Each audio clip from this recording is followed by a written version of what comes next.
folks like me get most of the information about what you did from books and movies and other things procedurally. How did it work in terms of how were you given assignments? How did you report back to superiors? Things of that nature. Yeah, the communication, unlike what people quote unquote know when they watch the Americans, there was never a one-on-one meeting. My handler was not allowed. If there was a handler, there was somebody who communicated with me in New York through signals only. Okay, that was the only communication, graphic signals, either way, and just very, very basic stuff like I arrived in the country or I received your recent radiogram and stuff like that. And the communication was it was a bitch. I'm sorry to say that. It was very awkward. I got my once a week. I turned on my shortwave radio, dialed the frequency that was always at the same time for 10 years. At let me see, that it was at 8:15 on a Thursday, and I listened to Morse code, nothing but digits, and I wrote it down. And then I had to decrypt this. I had an algorithm that where you do some little math on the digits that were sent, and then you get another set of digits that then translated into letters, and then you got your message. Now the entire process could take at minimum an hour and a half, and sometimes up to 4 hours, so into the middle of the night. And still the amount of information that you could transmit that way was limited. It was even more limited for me to send reports back. That was done through letters in secret writing. I had at the beginning I had two what we call convenience addresses in the West. One was in South America. The other was, I think, in Austria. And I was allowed to write one letter a month to each one of the addresses. And each letter was limited to only 2 pages where I could put a secret writing on it. So I would write an open text pretending that I know the person, making up all kinds of nonsense.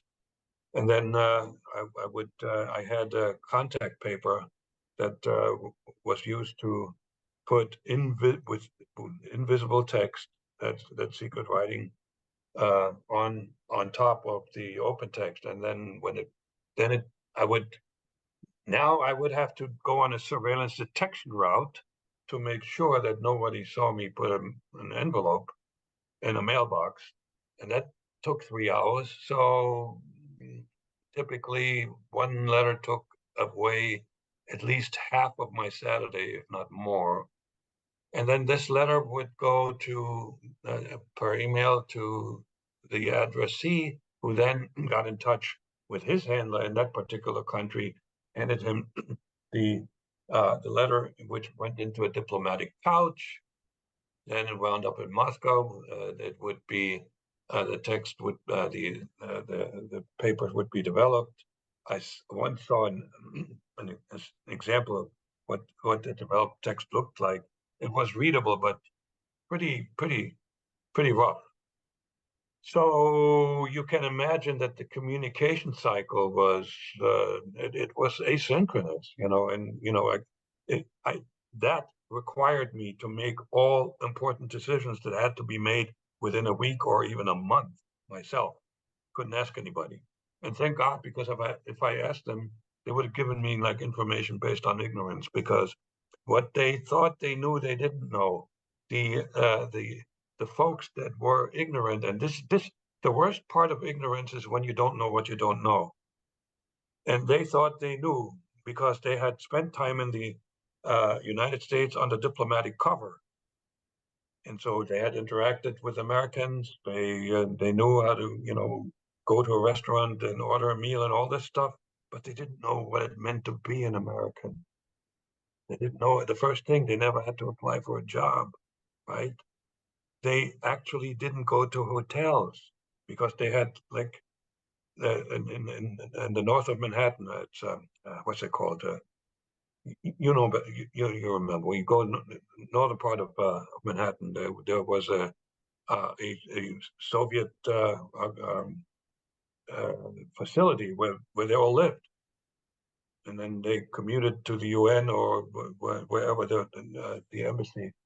No, the embassy was in D.C.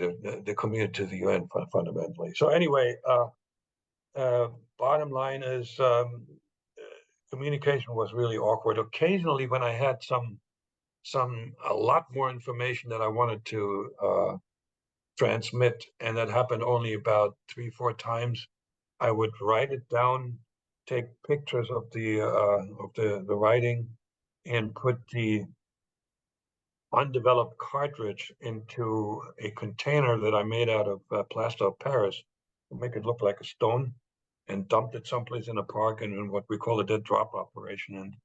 And one of those diplomats picked it up, but that was a rarity because these dead drop operations were dangerous, even though they weren't meetings. But nevertheless, if the diplomat was followed, and there was a good chance that they might be, that could lead them back to me. So my, contact was to be avoided, or was to be held to a minimum, even asynchronous contact.